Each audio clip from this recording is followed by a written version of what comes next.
자, 빨리 앉아주세요. 반장들을 통해서 자리 다 배분해드렸는데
이렇게 오후 예배에도 이렇게 하나님 예배하고 찬양하는 여러분 주님의 이름으로 환영하고 축복합니다. 어떤 것보다 하나님 안에서 예배하고 찬양하는 것이 가장 행복한 것 같아요. 그죠? 예, 찬양해도 좋고 하면 또 좋고 또 좋고 그게 찬양인 것 같은데요. 오늘 이 시간도 몸은 조금 피곤할 수 있지만 우리 찬양할 때 우리의 영은 날로 더 새로워질 줄 믿습니다. 찬양하면서 하나님 앞에 더 가까이 나아가는 우리 모두가 되었으면 좋겠습니다. 같이 찬양하시겠습니다. 박수 치며 찬양할까요? 오랫동안 모든 죄 가운데 빠져 더럽기가 하느냐 어떤 우리들 아무 공도 없이 구원함을 얻어 하나님의 자녀 지금 되었네. 주의 그 사랑 한량없도다. 찬송할지어다 예수의 공로. 주의 그 사랑 한량없도다. 찬송할지어다 예수의 공로. 주의 보혈로서 정결하게 씻겨 죄악에서 떠난 몸이 되었고 세상 근심 구름 강곳 없어지니 하나님의 빛이 영화롭도다. 주의 그 사랑 한량없도다. 찬송할지어다 예수의 공로. 주의 그 사랑 한량없도다. 찬송할지어다 예수의 공로. 죄의 깊은 잠과 뜬 세상의 꿈을 어서 깨어나라 나의 친구여. 은혜 받을 날과 구원 얻을 때가 지금 온 세상에 선포되었네. 주의 그 사랑 한량없도다. 찬송할지어다 예수의 공로. 주의 그 사랑 한량없도다. 찬송할지어다 예수의 주의 그 사랑 한량없도다. 찬송할지어다 예수의 공로. 주의 그 사랑 한량없도다. 찬송할지어다 예수의 공로. 주의 그 사랑 한량없도다. 찬송할지어다 예수의 공로. 주의 그 사랑 한량없도다. 찬송할지어다 예수의 공로. 마음속에 근심 있는 사람 주 예수 앞에 아뢰어라. 슬픈 마음 있을 때에라도 주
하나님이 들으시고 도우시고 역사하실 줄 믿습니다. 아무것도 염려하지 말라. 같이 찬양하겠습니다.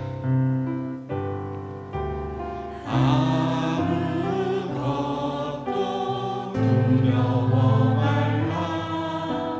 주 너의 하나님이 지켜주시네. 놀라지 마라. 겁내지 마라. 주님 나를 지켜주시네. 한 번 더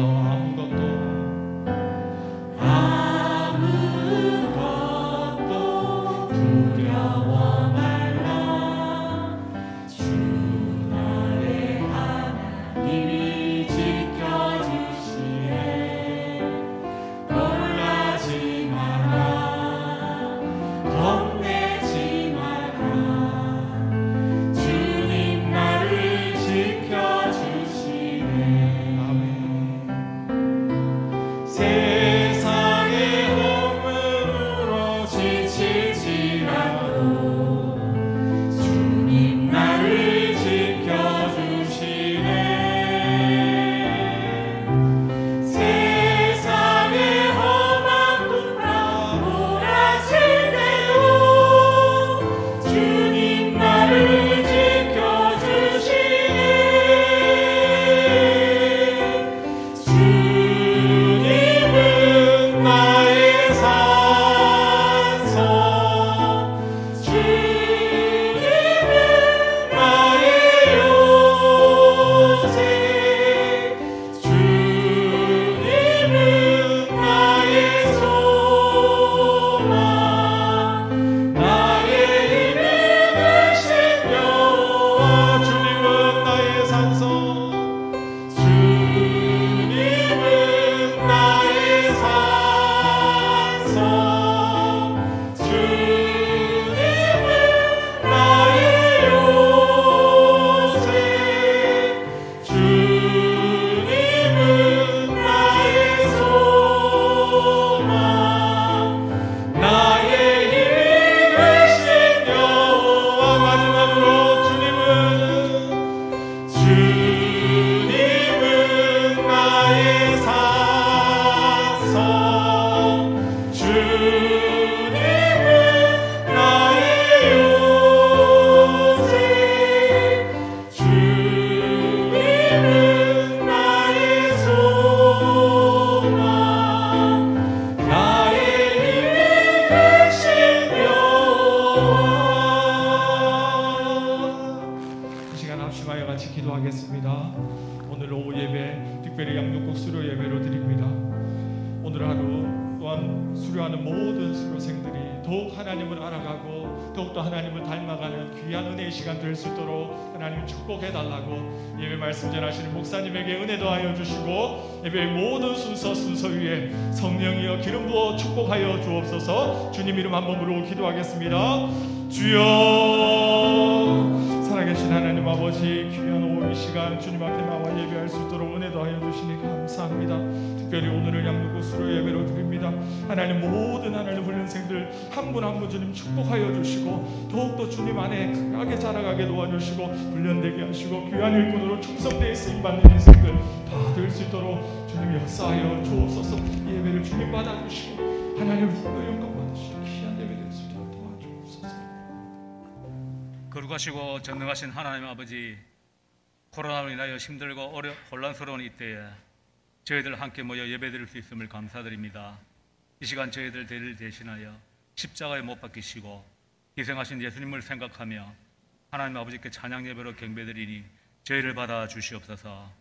저희들 주님의 십자가의 은혜에 입술로는 마음으로는 감사드린다고는 하지만 실생활에서는 세상의 유혹과 저희들의 잘못으로 인해 넘어질 때가 자주 있습니다. 그럼에도 불구하고 하나님 앞에 나올 때 그 십자가의 사랑이 저희들을 다시금 이렇게 세워주시니 진심으로 감사드립니다. 하나님 아버지, 저희 교회가 코로나로 인해 무탈함을 감사드리며 이 어려운 시기에 저희들을 되돌아보는 시간 되게 하여 주시옵소서. 성령 하나님, 원치 않는 질병과 어려운 환경 가운데서도 저희들 구원의 믿음에서 떨어지지 않도록 지켜 보호하여 주시옵고 저희들 드리는 기도와 간구에 응답하여 주시어 살아계신 하나님을 체험하며 살아가게 하여 주시옵소서. 저희 교회를 위해 수고하시는 목사님과 사역자님들, 교회를 섬길 때 그 가정과 마음에 주님 주시는 평안이 항상 함께 주시옵고 건강도 지켜 주시옵소서. 하나님 아버지, 코로나의 어려운 상황 속에서도 양육학교 과정이 무사히 마쳤습니다. 교육 중에 받은 은혜로 더욱 풍성한 삶을 살아가게 하여 주시옵소서. 다가오는 다니엘 새벽기도 시간에도 은혜 내려 주시어 첫 믿음, 첫사랑을 회복시켜 주시옵고 저희들에게 주신 믿음 잘 감당할 수 있도록 지켜 보호하여 주시옵소서.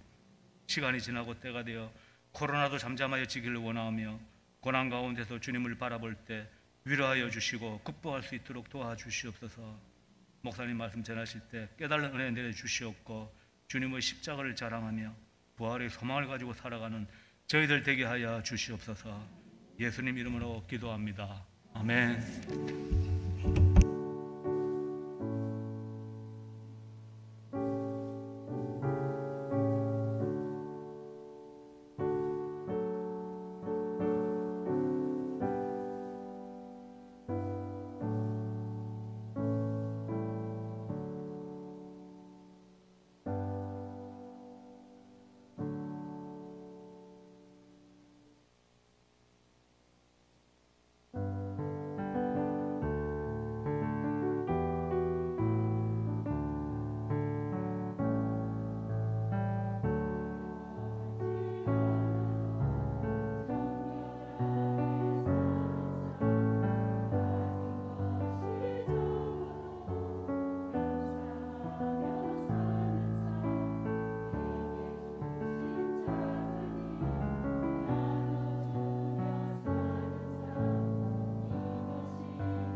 찬양 감사합니다.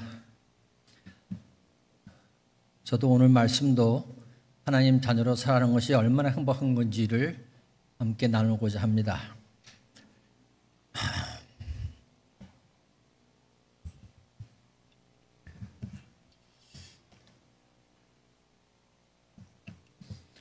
네, 오늘 말씀은 시편 34편 17절부터 19절입니다. 예, 3절밖에 안 되기 때문에 제가 혼자 읽도록 하겠습니다. 17절부터 있습니다. 의인이 부르짖음에 여호와께서 들으시고 그들의 모든 환난에서 건지셨도다. 여호와는 마음이 상한 자를 가까이 하시고 충심으로 통회하는 자를 구원하시는도다. 의인은 고난이 많으나 여호와께서 그의 모든 고난에서 건지시는도다. 아멘. 네, 오늘 우리가 살펴볼 시편은 다윗이 사울 왕의 위협을 피해서 목숨을 건지려고 이스라엘의 적국인 블레셋의 주요 성읍 중에 하나인 그 가드 지역으로 도망간 후에 그 가드 지역에서도 또 그 아기스 왕에게로 갔으나 거기서 생명의 위협을 느껴서 미친 척하면서 도망 나와서 극적으로 탈출한 이후에 고난 중에 경험한 하나님의 구원하심과 건지심에 대한 은혜를 찬양하며 지은 시입니다. 그가 도망갔던 곳은 그가 죽였던 골리앗의 고향이기도 합니다. 다윗이 아기스 왕에게 피신했다가 다시 그로부터 도망한 그의 고달픈 행적을 기록한 사무엘상 21장 10절 이하를 읽어보면 자신의 목숨이 경각에 달려 상황에서 다윗의 처지가 얼마나 어려웠겠는지 따로 설명하지 않더라도 누구나 그 당시에 다윗의 마음을 느낄 수가 있을 것입니다. 믿음의 사람인 다윗이 이 사건을 겪으면서 그가 처한 상황에서 자신의 모습을 바라볼 때 그 내면에 경험했을 비참함, 공고함, 또 부끄러운 상한 심령이 우리 가슴 깊이 느껴집니다.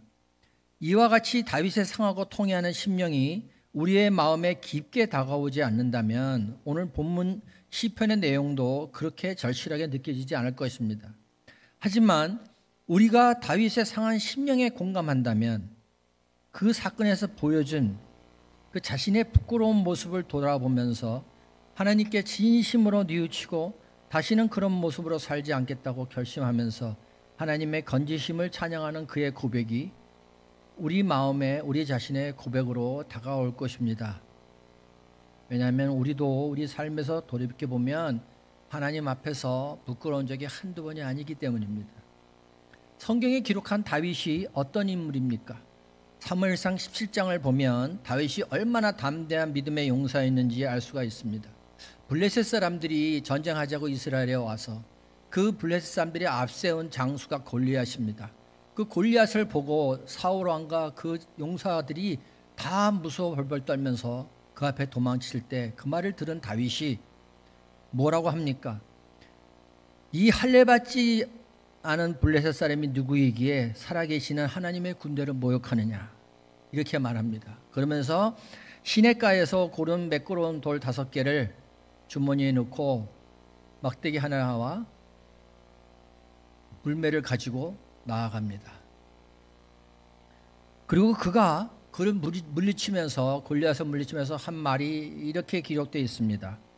나는 만군의 여호와의 이름 곧 내가 모욕하는 이스라엘 군대의 하나님의 이름으로 내게 나아가노라. 오늘 여호와께서 너를 내 손에 넘기시리니 그리고 온 땅으로 이스라엘의 하나님이 계신 줄 알게 하겠고 또 여호와의 구원하심이 칼과 창에 있지 아니함을 이 무리에게 알게 하리라. 전쟁은 여호와께 속한 것인즉 그가 너희를 우리 손에 넘기시리라. 이렇게 얘기합니다. 제가 다 읽지 않고 중간에 그가 한 필요한 말만 중요한 말만 읽었는데요. 이렇듯 다윗은 믿음의 용사였습니다. 이렇게 담대한 믿음의 용사인 다윗이었기에 그 도피 사건으로 인해서 그가 느끼는 참담함, 그 치욕스러운 부끄러움은 너무나 무겁고 큰 상처로 그의 마음에 깊이 새겨졌을 것입니다. 하지만 그는 그런 패배감에 머물러서 자신의 그릇된 판단과 영적인 어리석음에 대하여 자책만 하는 그런 구로통에 빠져 있지 않았습니다. 그는 하나님께 회개하고 하나님의 위로하심에 힘입어 일어나서 자신이 마주했던 두려운 환난과 고난 가운데서 공고한 자신의 부르짖음에 응답하시고 구원하여 건져주신 자신의 삶에서 실제로 경험한 하나님의 은혜를 찬양합니다. 다윗은 본문에서 여호와께서 의인을 모든 환난과 고난에서 건지신다고 말하고 있습니다. 그리고 하나님은 그 의인을 모든 환난과 고난에서 건지시기 위해서 이렇게 계시다고 말합니다. 15절에서 이런 말을 합니다. 하나님께서는 언제나 의인을 돌보시기 위하여서 여호와의 눈은 의인을 향하시고 그의 귀는 그들의 부르짖음에 기울이시는도다. 이렇게 얘기를 15절에서 했습니다. 하나님이 항상 우리를 보고 계시고 듣고 계시죠. 그런데 다윗은 거기에 이 하나님이 건지시는 하나님께서 이렇게 계시다는 것을 강조하고 있습니다. 그런데 하나님은 영이십니다. 하나님은 눈과 귀가 따로 있다고 말하지 않고 하나님은 영이신데 굳이 다윗이 이렇게 눈과 귀를 가지신 하나님께서 눈으로 보시고 듣는다고 얘기를 하고 있을까요? 다윗이 이렇게 얘기한 표현은 하나님께서는 의인이라 칭하시고 당신의 자녀라고 인정하여 주신 이 세상을 살아가는 거룩하게 구별된 성도들을 얼마나 하나님의 깊은 관심과 깊은 애정을 가지고 바라보시는지를 더 표현하고 싶은 겁니다. 그래서 하나님께서 바라보시고 귀를 기울이시고 계신지에 대해서 하나님의 깊은 보살핌과 사랑을 더 전해주고 싶었던 것입니다. 그래서 그렇게 기록한 것입니다. 여러분, 우리가 알다시피 시편은 많은 다윗과 많은 그 선지자들의 기도입니다. 하지만 우리는 성경이 성령님의 감동하심으로 쓰여진 것을 압니다. 그래서 성령님의 감동하심으로 그 시편의 기자들이 이 시를 썼는데 그러므로 우리는 이 시편도 하나님 말씀으로 우리가 받아들이는 것입니다. 그러면 하나님께서 우리를 얼마나 사랑하시는지 표현하기 위해서 내가 눈으로 보고 귀로 너희들을 듣고 있다. 이렇게 말씀하고 계신 겁니다. 그래서 하나님의 은혜를 더 생동감 있게 우리에게 전해주고 싶은 겁니다. 그래서 우리가 그걸 느끼고 받아들이기를 원하시는 것입니다. 17절에서 의인이 절규를 이렇게 부르짖음이라고 표현을 했습니다. 이 부르짖음이란 단어를 성경 여러 곳에서 쓰이고 있습니다. 그런데 그 부르짖음이란 단어 그 원문을 말하는 겁니다. 그런데 어떨 때 써있냐면 의인이 학대를 받을 때, 출애굽 사건에 이스라엘 백성들이 하나님께 부르짖을 때, 또 질병 가운데서 가난 속에서 마음의 심한 고통에 위급한 상황 가운데 각자가 경험하는 그 고통의 극한점에 달았을 때 부르는 간청으로 사용되고 있습니다. 그러므로 본문에서 말하는 의인의 부르짖음이라는 것이 얼마나 그가 온 힘을 기울여서 처절하고 가슴을 찢는 애를 끊는 절규의 기도인가를 우리는 마음속에 새기고 있어야 합니다. 그냥 설렁설렁한 기도가 아닙니다. 그의 부르짖음은 정말 애 끓는 기도, 가슴을 찢는 기도인 것입니다. 그리고 18절에 마음이라는 단어가 나옵니다. 그 마음은 인간의 전 인격을 가리키는 말입니다. 그리고 충심이란 말도 나옵니다. 이 충심은 인간의 영을 말합니다. 그러므로 전인격 안에 있는 마음과 영은 인간의 모든 생각의 중심이 되는 마음의 영인 심령으로 이해하시면 됩니다.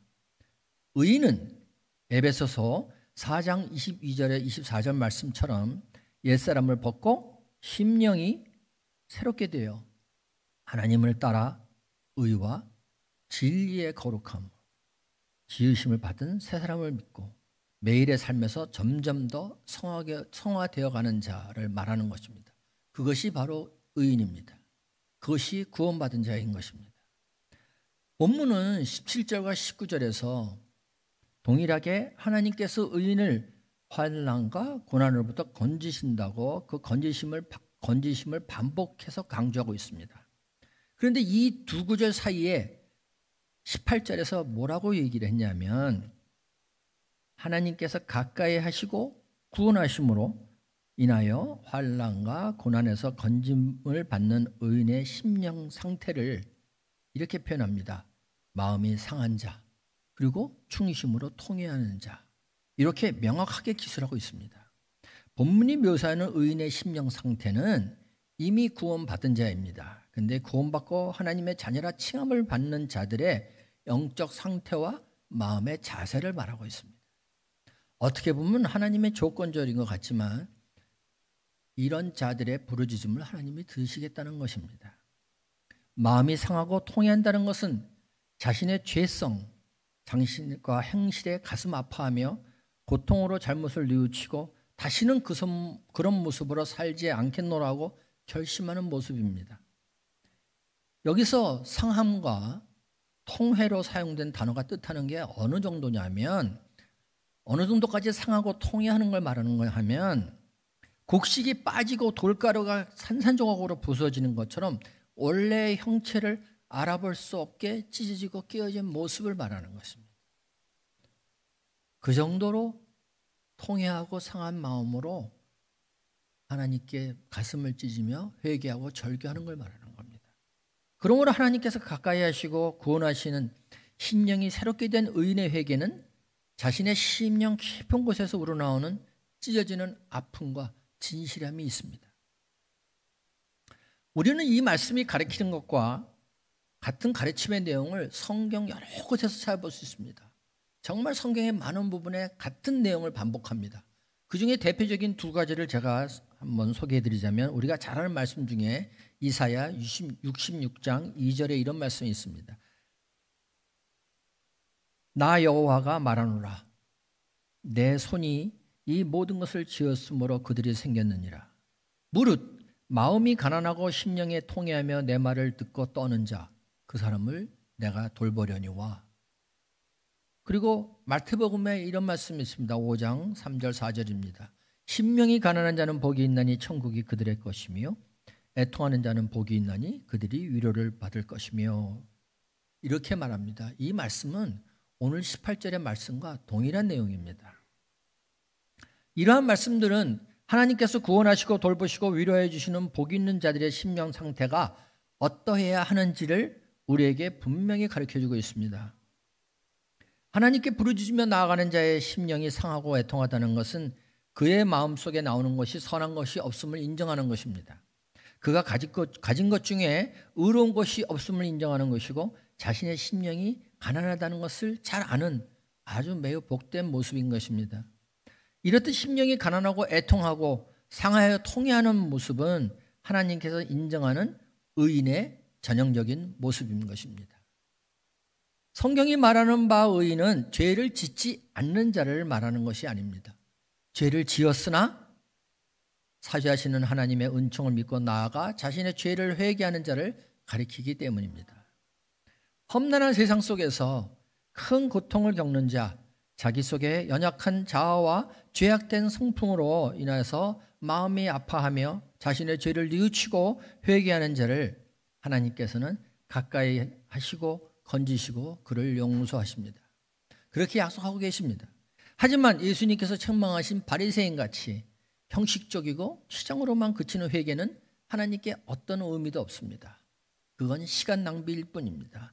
하나님은 그것을 가증히 여기십니다. 죄인이 중생하여 의인이 될 때 받는 것은 마음을 주관하는 세형입니다. 우리 육체의 새로운 기능을 더 받는 것이 아닙니다.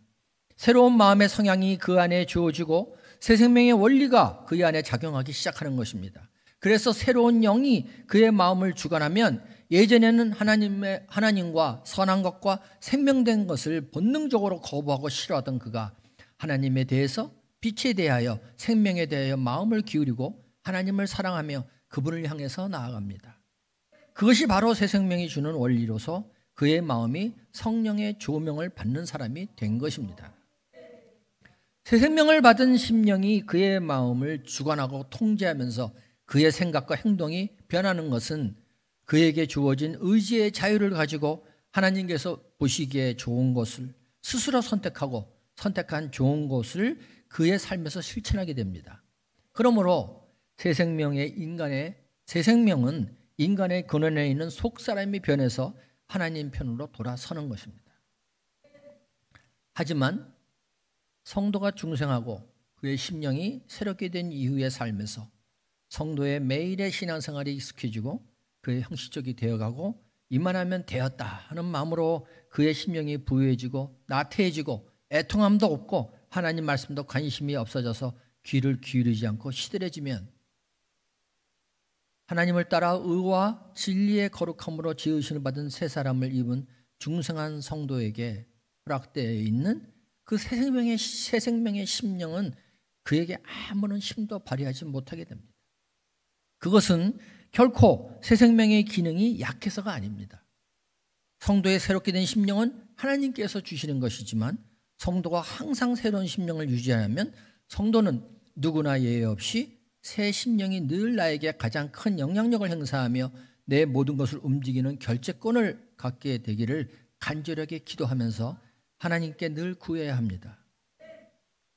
성도가 그렇게 해야 되는 것은 어떤 결정이나 일에서 항상 하나님의 도우심을 먼저 구하는 것과 같은 이치입니다.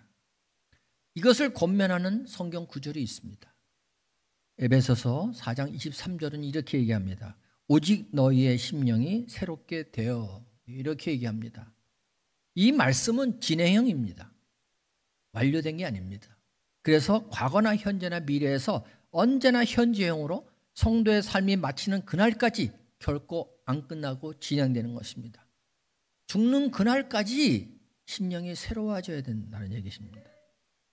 성도가 이제 얼마나 많은 선한 일을, 어제 내가 그제 지난 과거에 얼마나 많은 선한 일을 했는지 중요하지 않습니다. 또 얼마나 위대한 일을 했는지 중요하지 않습니다. 나의 지난 선한 행위의 결과로 많은 사람이 감격하여 그들이 하나님께로 영광을 돌리고 하나님께 돌아오게 했을지라도 오늘 또 부딪히는 일을 대하면서는 또다시 새로운 마음으로 하나님의 선하신 간섭을 구하지 않는다면 우리는 미약하여 금방 넘어진다는 사실을 명심해야 한다는 것입니다. 그것이 바로 매일 심령이 새롭게 되라고 하는 이 권면의 말이 가지는 어려움입니다. 그 말씀에 따라 매일의 삶을 살아가는 성도의 선한 싸움이 어려운 이유입니다.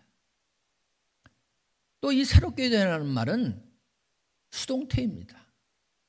내가 새롭게 되는 게 아니라 새롭게 됨을 받는다는 얘기입니다. 수동태라면 새롭게 만드는 원인을 제공하고 공급하시는 하나님께 성도를 매일매일 새롭게 해달라고 하시라고 요청을 해야 하지 않겠습니까? 한데 오늘 본문 말씀은 수동적으로 받는 성도에게 새롭게 되라는 권면의 말을 하고 있습니다. 우리는 여기서 하나 깨달아야 할 게 있습니다. 아버지 하나님의 계획하심과 그 계획을 실행하시는 예수님, 그리고 그 계획을 우리에게 적용하시는 성령 하나님의 사역에 성도의 부르짖음인 기도가 사용된다는 것입니다. 하나님의 사역과 우리의 기도가 이어지는 것입니다. 숨을 쉬는 것으로 인간의 생명이 유지되는 것처럼 기도하는 것으로 새롭게 된 심령이 유지되는 것입니다. 그러므로 성도가 매일 매순간의 심령으로 새롭게 되려면 항상 기도하며 하나님께서 공급하시는 새롭게 되는 능력을 받아야 합니다.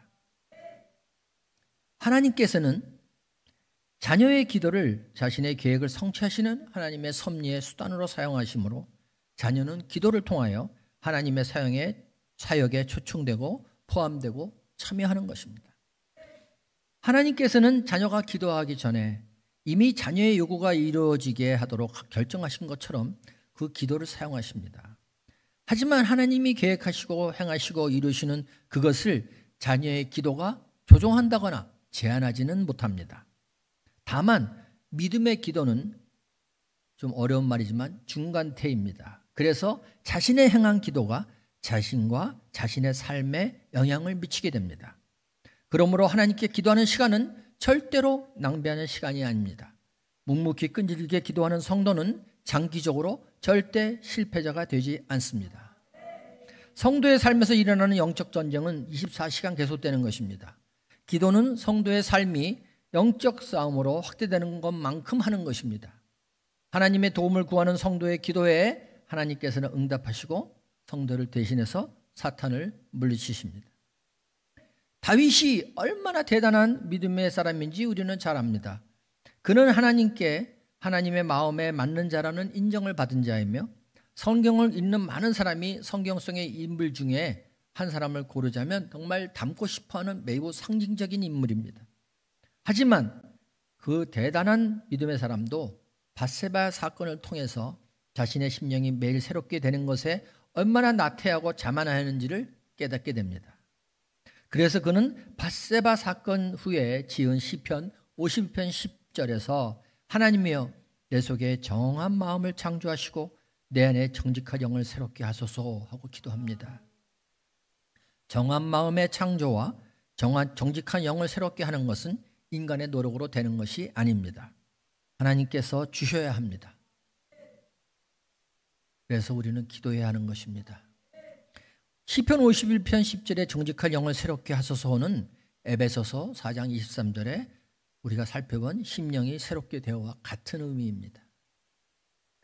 다윗은 하나님께 자신의 죄를 회개하면서 하나님께 길을 묻고 매일매일의 심령이 새롭게 되기를 기도하지 않았던 자신이 죄의 길로 달려갈 수밖에 없었음을 깨닫습니다. 그리고 고백합니다. 자신의 심령을 새롭게 해달라고 기도하고 있는 것입니다. 비록 밧세바 사건은 죄악된 일이지만 다윗의 믿음의 삶의 자체에서도 명예롭지 못한 것이지만 그는 그 사건을 통해서 더욱더 중요한 영적 진리를 깨닫게 된 것입니다. 오늘 말씀을 정리합니다. 왜 의인에게는 환난과 고난이 많을까요? 요한복음 15장 19절에 예수님은 이렇게 말씀하십니다.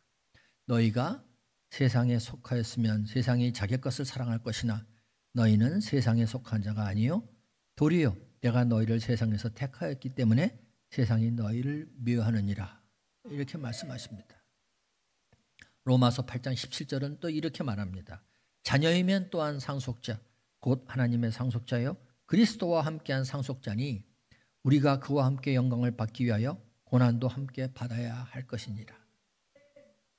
다른 많은 성경 구절에서도 이 세상을 살아가는 그 은혜 받은 성도의 삶에 고난이 함께 할 것이라고 말하고 있습니다.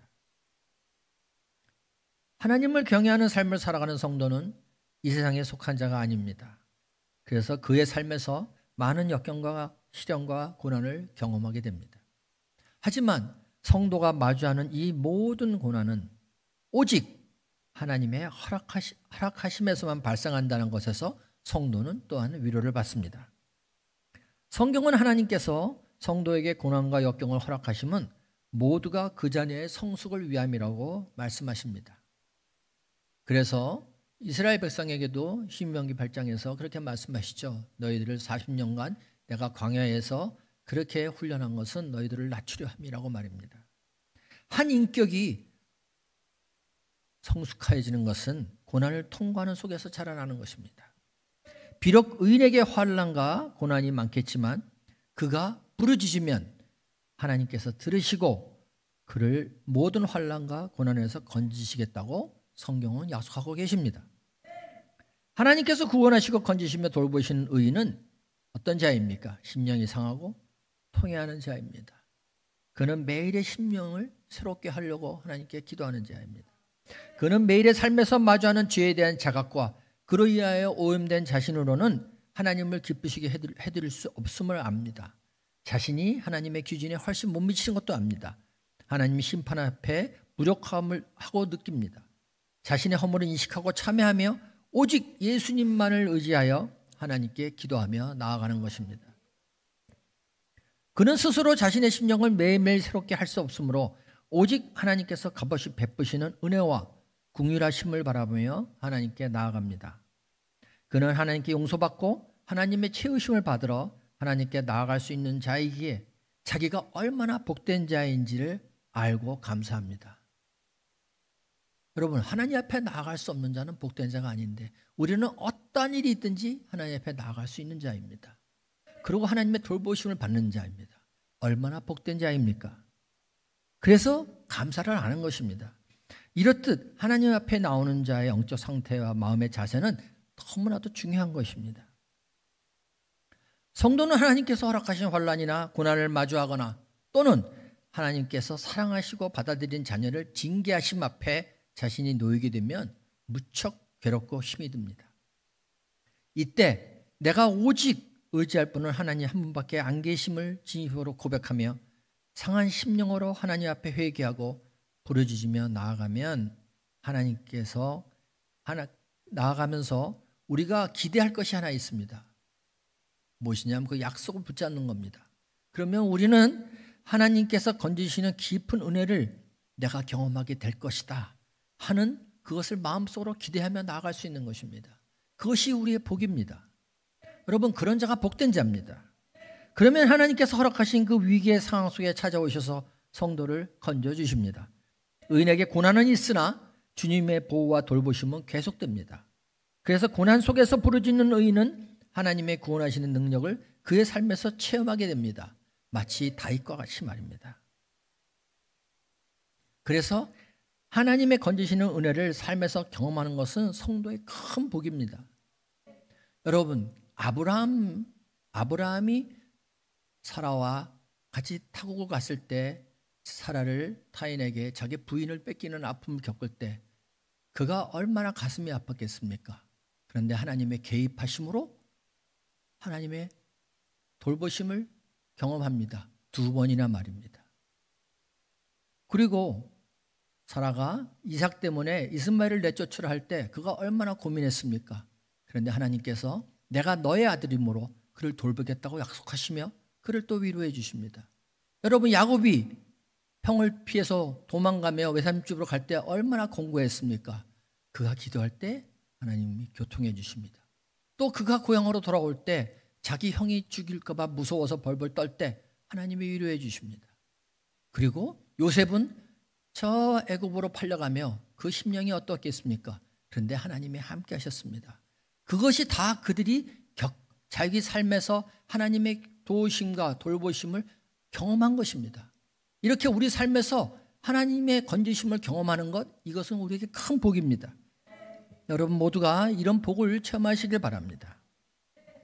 하나님의 일하심을 마음속에 깊이 믿는 자에게 그가 겪는 환난과 고난의 어려움이 주는 참으로 복된 은혜의 경험으로 다가올 것입니다. 어떻게 그게 복이냐고 남들은 말할지 모릅니다. 그러나 우리는 나에게 환난이 올 때, 나에게 환난이 오고 내가 힘이 들지만 내가 부르짖으며 하나님께서는 건지는 은혜를 나의 삶에서 체험하게 해줄 것이다. 그렇게 믿는 그것을 받는 복이 우리에게 있는 것입니다. 그래서 하나님을 일하심을 우리가 경험하면 할수록 우리의 믿음은 더 굳어지고 자라나서 아브라함의 믿음을 따라가게 되는 것이고, 또 야곱이도 그렇게 이스라엘로 바뀌면서 그렇게 믿음이 자라나지 않았습니까? 하나님의 일하시는 마음속에 깊이 믿는 자에게는 그가 겪는 환난이 결국은 복된 은혜의 경험으로 온다는 것입니다. 이것이 신자의 복입니다.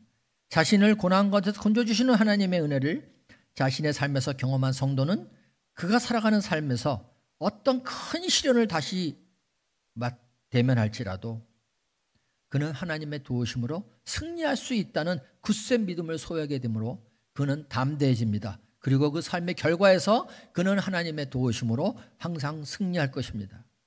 그리고 그는 계속해서 하나님의 살아계심과 하나님의 눈이 자신을 향하시고 그분의 귀는 자신의 부르짖음에 기울이시며 자신의 인생을 돌보시며 인도하심을 삶에서 체험하고 하나님의 은혜를 찬양하게 될 것입니다. 성도는 모두 이런 복된 인생을 살아가야 합니다. 그러기 위해서 성도는 자신의 삶에서 매일 매순간 자신의 심령이 새로워지도록 하나님을 의지하고 기도하며 새로운 심령의 상태를 유지하며 살아갈 수 있기를 하나님 앞에 간절히 소망해야만 되는 것입니다. 그때 그는 하나님의 살아계에서 간섭하시는 그 은혜를 삶에서 경험할 것입니다. 그러나 만약 우리 심령이 가난하지 못하다면, 우리가 참여하는 마음도 없고 나태해져서 매일 새로운 심령으로 살고 있지 못하고 이만하면 됐어, 이만하면 되었지 하고 나태해져 있다면 그때가 바로 하나님 앞에 더욱더 엎드려 우리 죄를 자복하고 눈물로 회개하며 마음을 찢고 하나님의 긍휼하심을 더 많이 구할 때인 것입니다. 그때가 바로 위험한 때이기 때문입니다.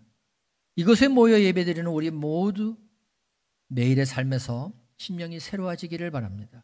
그리고 하나님께서 구원하시고 건지시는 은혜를 삶에서 경험하면서 언제나 하나님께 영광과 찬양을 올려드리는 그런 복된 자의 모습으로 살아가시기를 주님의 이름으로 축복합니다. 기도하겠습니다. 사랑하는 하나님 아버지, 감사합니다. 저희를 택하시고 예정하시고 아버지의 자녀가 되게 해주셨습니다. 하지만 구원받은 저희들이 매일의 삶에서 심령이 새로워지지 못하였고 상한 심령으로 통회하지도 못하였음을 고백하고 회개하오니 저희를 긍휼히 여겨주시옵소서. 저희의 심령이 매 순간 새로워지기를 원하오니 저희들이 환난과 고난 중에 부르짖을 때 아버지께서 건지시고 보호하시는 또 은혜를 경험할 수 있는 삶을 살아갈 수 있는 복도 주시옵소서. 저희를 구원하시는 아버지께 영광 돌리며 찬양하는 삶을 살아가길 원하오니 영광의 나라에 이르기까지 저희의 삶을 인도하여 주시옵시고 저희를 긍휼히 여겨 주시옵소서. 감사드리오며 예수님 이름으로 기도드립니다. 아멘.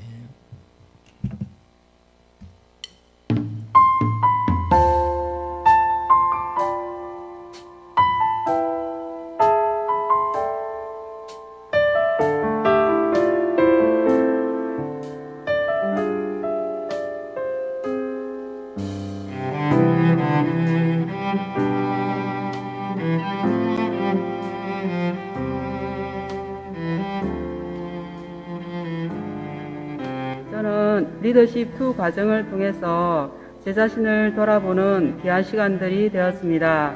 그 중에서 가장 기억에 남는 것은 성령 충만하면 하나님께서 영혼들을 붙여주신다입니다. 그래서 저도 영혼을 세우는 좋은 리더자가 되겠습니다.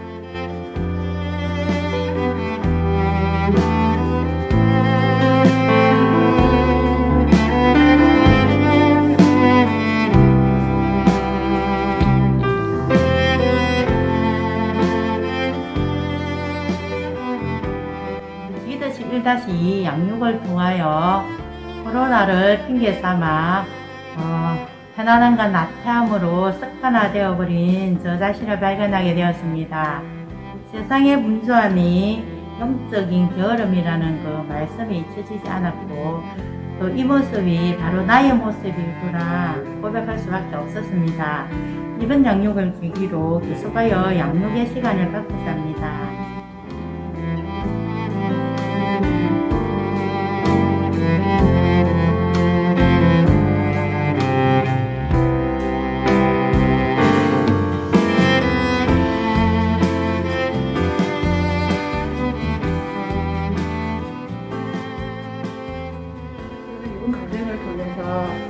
예배란 무엇인가, 하나님께 드리시는 것이 무엇인가를 알게 되었습니다.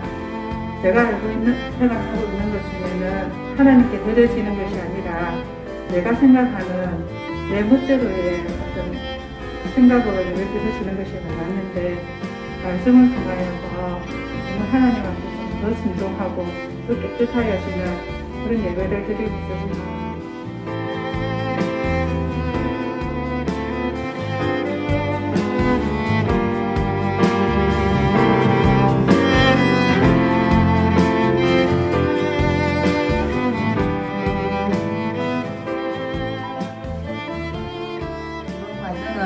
가운데 마치도록 저희와 함께 하신 하나님께 먼저 감사드립니다.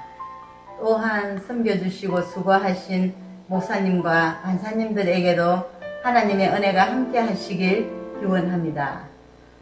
이번에 짧지 않는 시간이었지만 정말 귀하고 복된 시간이었고 앞으로의 신앙생활을 해 나가는 데 있어서도 참 유익한 시간이 될 것 같습니다.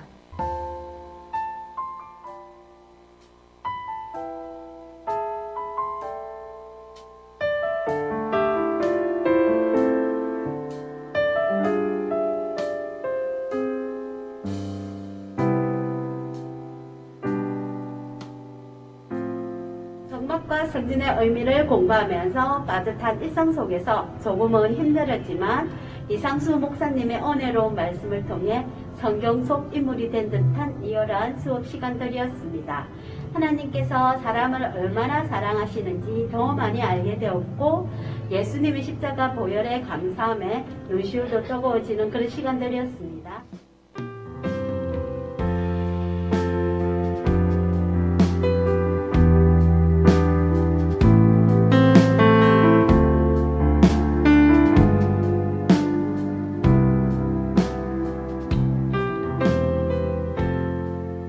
양육을 통해 하나님 말씀으로부터 나온 구원에 대한 확신을 가지고 하나님 말씀의 권위 앞에 무조건 순종하며 나아가겠노라고 고백할 수 있게 되었습니다. 다음 양육에도 참여해서 저희 세계관을 말씀으로 가득 채워가는 귀하고 값진 경험을 하고 싶습니다.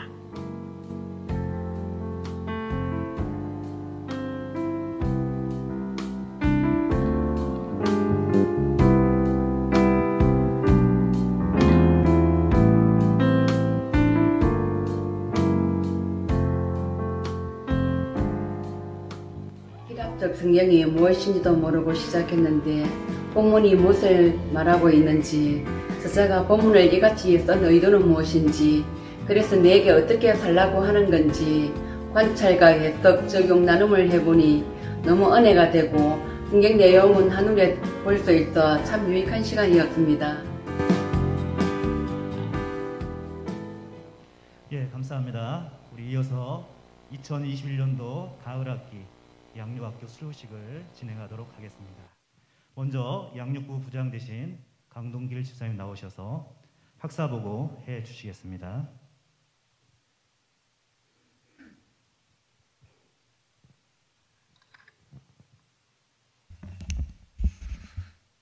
제가 국장이 아니고 부장입니다.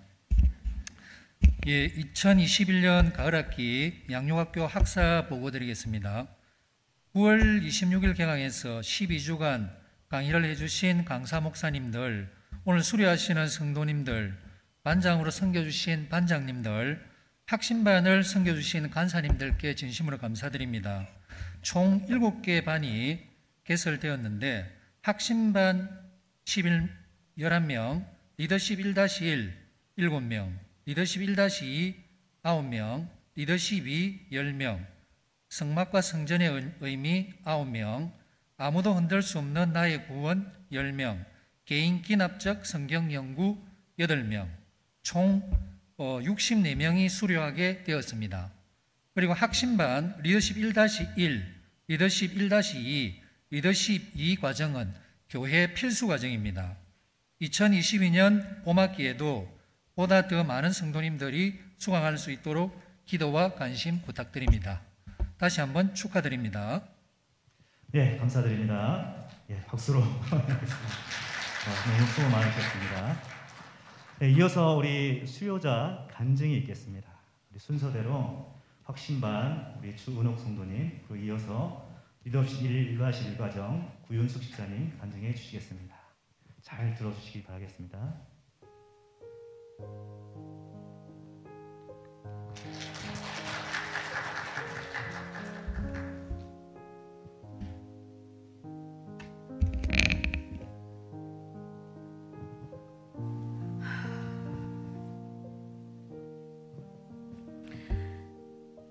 안녕하십니까.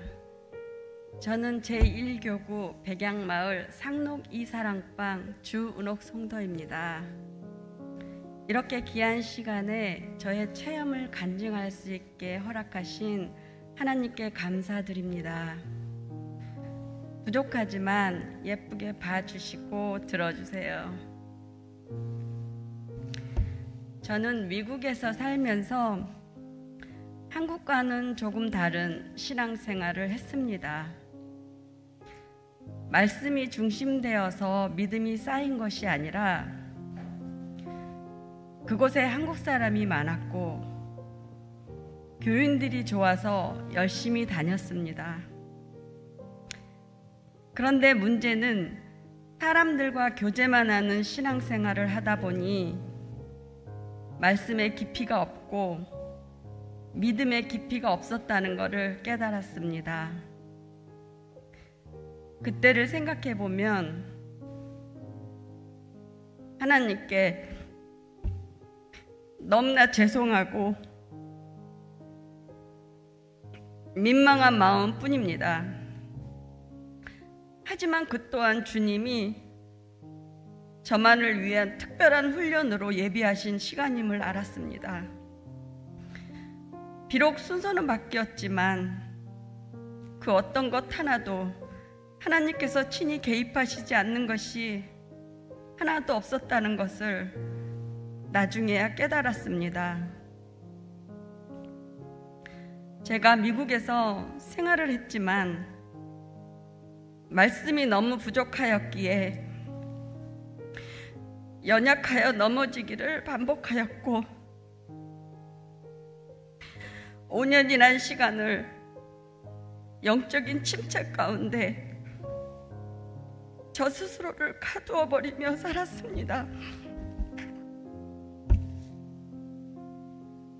사람들도 싫었고 예배도 드리지 않았습니다. 너무나 고독하고 힘든 시간을 보냈습니다. 그러다가 하나님께서 제 마음을 아셨는지 조금씩 하나님의 은혜에 갈급한 마음을 주시기 시작하셨습니다. 차츰차츰 하나님을 찾는 시간들이 많아지게 되었고 조금씩 말씀도 보게 되었습니다. 또한 신앙서적을 읽으면서도 많은 도움을 받게 되었고 어느덧 하나님을 향한 마음이 회복되어 있는 나를 발견하게 되어 감사했습니다. 더 하나님을 알고 싶었고 더 믿음 생활을 잘하고 싶은 열정이 내 마음속에 생기기 시작했습니다. 그러던 중에 오랜 단짝이던 멘토인 친구 김정희 집사와 계속 연락하다가 나도 친구처럼 말씀 중심이 되어 주님만을 섬기며 아름답게 신앙생활을 하려고 하고 있는 친구 닮고 싶어서 높은 기대와 소망을 품고 한국으로 돌아오게 되었습니다. 친구와 함께 교제하면서 덕천제일교회를 알게 되었고 친구가 신앙생활하고 있는 덕천제일교회라면 나도 그곳에서 주님의 자녀로서의 길을 갈 수 있겠다는 확신이 생겼고 용기를 내어 등록하게 되었습니다. 몇 번을 생각해도 너무도 잘한 선택이라는 걸 매일 확인하면서 예배에 잘 참석하고 있습니다. 제가 이 교회에 처음 예배 드리러 왔던 날 담임 목사님 설교 말씀이 복된 인생을 위한 바른 선택합시다였습니다. 저는 그 말씀을 듣는 순간 깜짝 놀랐습니다. 그 말씀이 하나님께서 제게 하시는 말씀임을 확신했기 때문입니다. 너무 감사해서 하염없이 두 눈에 눈물이 흘렀습니다. 예배 시간부터 마치는 시간까지 감사하고 또 감사한 은혜가 충만한 시간이었습니다. 저의 선택을 하나님께서 칭찬하시는 것 같았습니다. 그리고 그날 부른 첫 찬양은 당신은 사랑받기 위해 태어난 사람이었습니다. 수없이 들었던 찬양인데 이날만큼은 제 귀에 덕천제일교회에 하나님께서 보내주신 천사들의 합창으로 들렸습니다. 하나님께서 제게 너는 사랑받기 위해 태어났단다 라고 제 귀에 직접 말씀해 주신 것 같았습니다. 그날 예배는 하나님의 사랑을 넘치도록 받은 시간이었고 하나님에 대한 감사함이 한없이 넘치는 시간이었습니다. 앞으로도 저에게 잊을 수 없는 가장 가슴 벅찬 감동의 순간일 겁니다. 평생 가슴에 새기겠습니다. 지금까지 저는 일하지 않으면 굶어 죽는 줄만 알고 개미처럼 평생 일만 하며 살았습니다. 하지만 지금은 일을 하지 않아도 평안히 잘 지내고 있습니다. 이제야 주 안에서 쉬는 법을 깨달았습니다. 하나님께서 내게 필요한 일용할 양식도 공급해 주시는 분이시며 나의 필요를 채우신다는 것을 믿게 하셨습니다. 요즘은 빈곤 중에도 풍요를 누리면서 하루하루가 기적 같은 특별한 하나님의 은혜를 체험하면서 매일 또 감사하면서 잘 지내고 있습니다. 그리고 결단해 봅니다. 주님이 이끄시는 대로 믿음으로 따라가겠노라고요. 이러한 마음을 먹을 수 있었던 것은 감사하게도 교회에서 시작하게 된 확신반 양육을 통해서였습니다. 하나님의 자녀됨을 거듭 확신하게 됐고 흔들렸던 정체성도 다시 찾게 된 아주 유익한 시간이었습니다. 확신반 교육의 횟수가 늘어갈수록 더욱더 올바르게 믿음 생활을 해야겠다는 생각이 명확해졌고 더욱 순종하며 말씀 따라 살아야겠다고 저 스스로 결단하게 되었습니다. 확신반을 끝까지 수료할 수 있게 인도해 주신 하나님께 감사드립니다. 긴 시간 양육에 함께 힘쓰신 임종옥 목사님, 권사님, 집사님들께도 감사드립니다. 확신반에서 배운 말씀 모두를 저의 새로운 신앙생활의 걸음으로 삼고 하나님 말씀 따라 열심히 살겠습니다. 모든 영광을 하나님께 돌려드립니다. 감사합니다. 네, 우리 뜨거운 박수로 우리 격려해 주시면 감사하겠습니다. 이어서 리더십 1-1 과정 우리 구윤숙 집사님 간증하시겠습니다.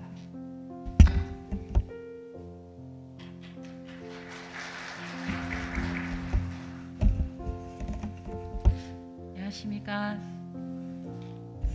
1교구 신만등마을 럭키 사랑방 구윤숙 집사입니다. 이번 가을 양육학교 리더십 1-1 과정을 마치면서 받은 은혜를 나누고자 합니다.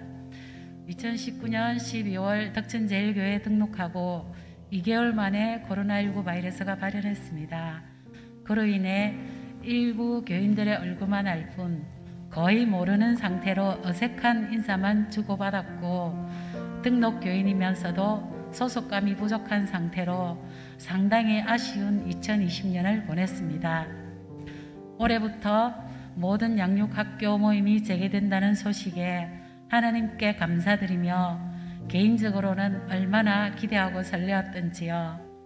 이전의 저의 모습은 늘 원망과 불평과 교만투성이었기에 이 모습 이대로 가다간 언젠가 주님 앞에 섰을 때 책망받을 것만 같은 마음이 들었습니다. 그래서 이번 양육학교를 앞두고는 주님, 나를 불쌍히 여기셔서 말씀을 들을 때마다 양육을 받을 때마다 심령이 변화되어 예수님의 마음을 품고 살아가게 해달라고 기도로 준비했습니다. 하나님께서 저의 간절하고 솔직한 기도를 들으셨는지 봄학기 양육부터 조금씩 저의 마음을 만지기 시작하시더니 이번 리더십 1-1 과정을 통해 묵은 마음을 기경하시며 회복시키셨습니다. 양육 과정 중 한과도 빠지지 않고 은혜와 감동의 시간이었지만 그 중에 특히 7과 성도의 가정생활을 공부하고 난 후에 은혜를 물붓듯 부어주셨습니다. 에베소서 5장 22절에 아내들이여 자기 남편에게 복종하기를 죽게 하듯 하라 하셨으나 참으로 부끄럽지만 이 말씀만은 도저히 순종할 수 없어서 지금까지 불순종하며 지내왔습니다. 하나님, 죽게 하듯 하라니요. 저는 못합니다. 절대 못함이라고 하나님께 따시듯 그렇게 기도했습니다. 나는 문제가 없는 것 같은데 끊임없이 남편의 문제점을 지적하며 살다 보니 하나님과의 관계도 조금씩 멀어지는 것 같았습니다. 이런 저의 마음의 상처를 상반기 때부터 같이 공부한 서명숙 권사님에게 고백을 했습니다. 저는 제가 위로받고 싶어서 고백을 했습니다. 근데 권사님께서 우리 주님이 얼마나 아프실까, 저보다 남편이 더 불쌍하다고 그러지 말라고 우시는 것이었습니다. 그런데 그 순간 권사님의 눈동자가 주님의 눈동자로 보이면서 권사님께서 우시는 게 아니라 주님께서 오시면서 저에게 말씀하시는 것 같았습니다. 집에 와서 조용히 기도하는데 주님께서 이렇게 말씀하시는 것 같았습니다. 나는 너를 위해 끝없이 기다려주고 용서해주고 죽기까지 했는데 너는 나를 알면서도 무엇을 하고 있느냐? 말씀을 들으면서 아멘하고 나를 주님이라 부르면서 순종하지도 않고 남편을 미워하는 네 죄가 더 크다. 너를 보라고요. 그 순간 회개했습니다. 주님, 잘못했습니다. 잘못했습니다. 지금까지 지은 잘못을 용서하시고 주님께서 저를 사랑하시듯 남편을 사랑하고 죽게 하듯 하겠습니다. 그렇게 회개의 물을 흘리고 남편을 보니 얼마나 불쌍해 보이든지요. 남편에게 미안합니다. 미안합니다. 너무 많이 미워해서 미안합니다. 남편은 오히려 내가 더 미안하다고 하면서 저와 화해를 했습니다. 얼마 전에 성가대 봉사 제의가 와서 먼저 이상수 목사님께 전화 상담을 했습니다. 가정의 제사장이니 먼저 세우고 남편 뜻을 따르라 하셔서 남편에게 물었습니다. 예전 같으면 아예 상의조차도 안 했거든요. 남편은 당신 허리가 불편한 사람이라고 안 된다고 했습니다. 그럼 당신 뜻을 따르리라고 하니 남편이 고개를 슬쩍 돌리며 엷은 미소를 짓는 것입니다. 별것 아닌 것에 지금까지 너무 남편을 미워하고 제 뜻만 고집했던 것을 너무 남편에게 미안했습니다. 이렇게 남편과의 관계가 회복되니 하나님과의 관계도 회복되었고 문제는 나에게 있음을 알고 감사로 나아가니 이것이 웬 은혜인가 싶습니다. 예배 때마다 담임 목사님과 부목사님들의 말씀이 모두 저에게 하시는 말씀인 것 같아 저를 변화시켜가는 하나님의 사랑에 감사합니다. 무엇보다도 성령이 이끄시는 행복한 덕천제일교로 인도하셔서 좋은 목사님들과 교우들을 만나게 하신 은혜와 축복을 주신 하나님께 감사드립니다. 소그룹을 통해 부목사님과 반원들을 이제 교회에서나 밖에서 만날 때도 어색함이 아닌 반가움으로 눈인사, 손인사 나누니 소속감도 생겼습니다. 앞으로 리더십 1-2 과정과 리더십 2 과정도 충실히 공부하여 어느 부분으로 쓰임받을지 모르나 충성된 리더자로 섬기겠습니다. 양육을 통해 받은 은혜가 너무 큽니다. 모든 것이 하나님의 은혜임을 고백합니다. 감사합니다. 네, 한 번 더 우리 뜨거운 박수로 격려해 주시면 감사하겠습니다. 이어서 우리 양육학교 수료증 수여가 있겠습니다. 우리 각 반의 우리 반장님들이 대표로 우리 수료증을 받도록 하겠습니다. 우리 반장님들 앞으로 다 나오시기 바랍니다. 확신반 리더십 1-1과정, 또 리더십 2-2과정, 리더십 2과정, 성막과 성전의 의미, 아무도 흔들 수 없는 나의 구원, 개인 기납적 성경 연구 차례로 이렇게 도열해 주시면 되겠습니다. 제가 각 반을 호명할 때 우리 소속되어진 우리 각 반의 수료생들도 그 자리에서 같이 일어서서 이렇게 받으시면 되겠습니다. 우리 확신반. 먼저 우리 확신반. 확신반 대표해서 우리 수료증 수여가 있겠습니다. 수료증 번호 21-24 과정 확신반 황영자 원사 위의 사람은 덕선제일교회에서 실시한 확신반 전 과정을 수료했기에 이 정서를 수여합니다. 2021년 12월 12일 대한예수교 장로회 덕천제일교회 김대한 목사. 우리 수료증과 우리 축하하는 의미에서 우리 꽃다발 하나 같이 진행하겠습니다.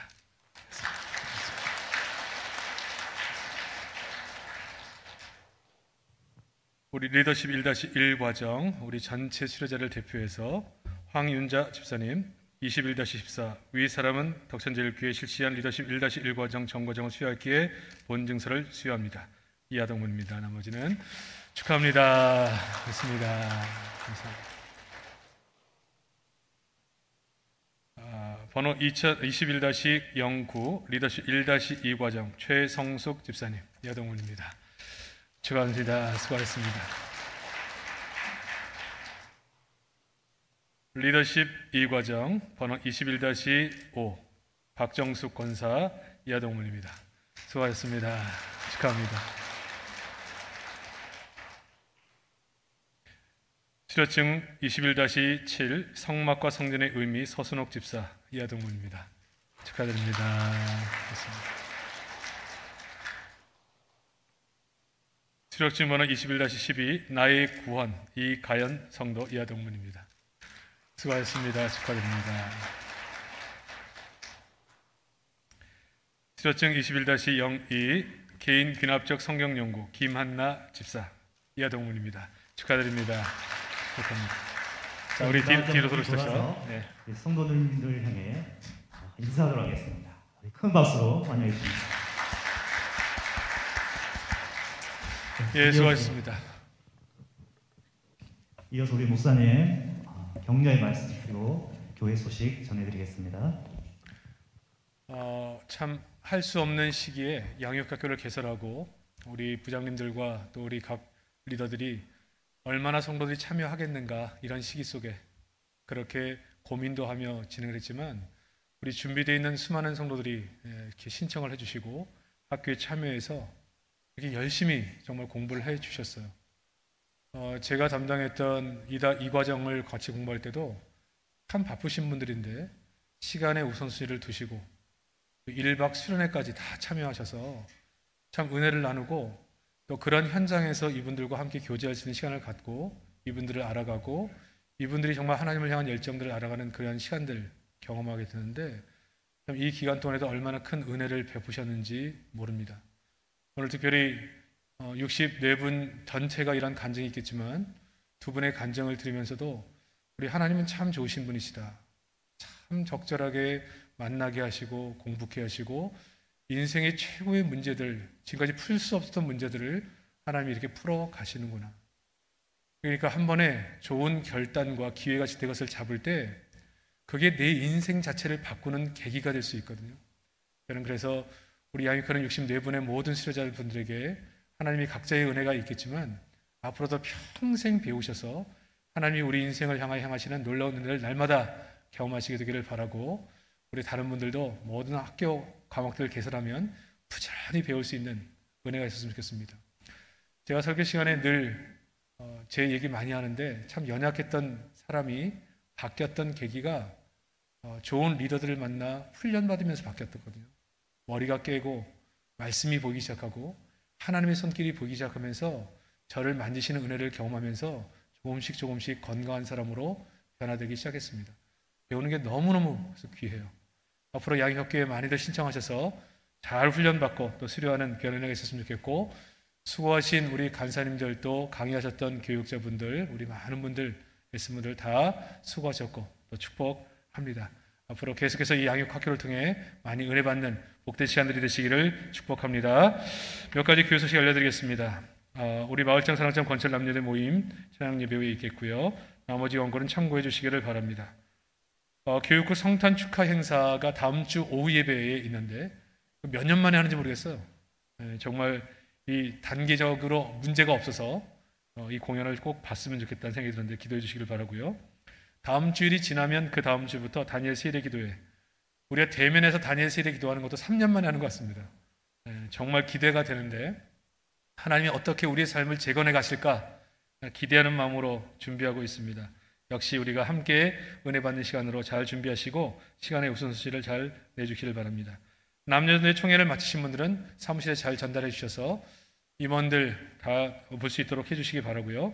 결산 보고 12월 19일까지 사무실로 우리 회계되시는 분들은 우리 회계장부를 내주시면 저희들이 감사팀에서 전체를 감사하는 시간들을 가지도록 하겠습니다. 이웃사랑원금 기억하시고 밖에 계속 비치되어 있으니까 이 어려운 때에 우리 이웃들과 함께 사랑을 나누기를 원하시는 분들은 자원해서 함께 나눠주시면 작년과 같이 지역 상권도 살리고 어려운 사람들에게 필요한 생필품들이 들어갈 수 있도록 그렇게 잘 섬기겠습니다. 각 동과 각 구에 꼭 필요한 사람, 도움이 필요한 사람들이 많이 있거든요.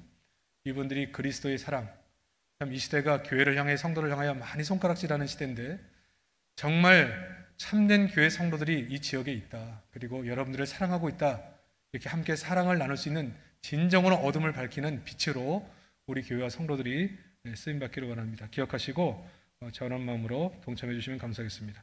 요람 보시고 필요한 수정 있으면 알려주시길 바랍니다. 우리 진철 집사님 우리 소천하셔서 우리 남겨진 가족들과 함께 장례를 잘 치렀습니다. 이웃들을 대표해서 인사 말씀 드립니다. 우리 옆 사람 인사하겠습니다. 하나님은 이렇게 한번 먼저 인사하겠습니다. 항상 기도하며 심령이 새롭게 됩시다. 하나님은 자기 백성을 지키시고 책임지십니다. 우리 마치고 양육학교 팀들은 잠깐 기념촬영 있으니까 하지 마시고 기념촬영 해주시기 바랍니다. 기도하겠습니다. 이제는 우리 주 예수 그리스도의 은혜와 하나님의 크신 사랑과 성령님의 교조등 충만한 역사가 오늘 주신 말씀을 가슴에 깊이 새기면서 늘 깨어 기도하며 하나님을 만나 그의 심령이 새롭게 되므로 늘 하나님을 바라볼 뿐 아니라 늘 우리를 보호하시고 책임지는 그 하나님 만나 이 험한 때도 감사하며 찬송하며 믿음으로 살기로 소원하는 우리 모든 성도들 머리 위에 늘 하나님을 더 알기를 원하고 배우기를 원하여 헌신하고 하나님을 가슴에 새기고 순종하며 늘 은혜로 살기를 원하는 우리 양육교회 모든 수료자들 머리 위에 수고한 모든 분들 위해 이제로부터 영원토록 함께 있을지어다. 아멘.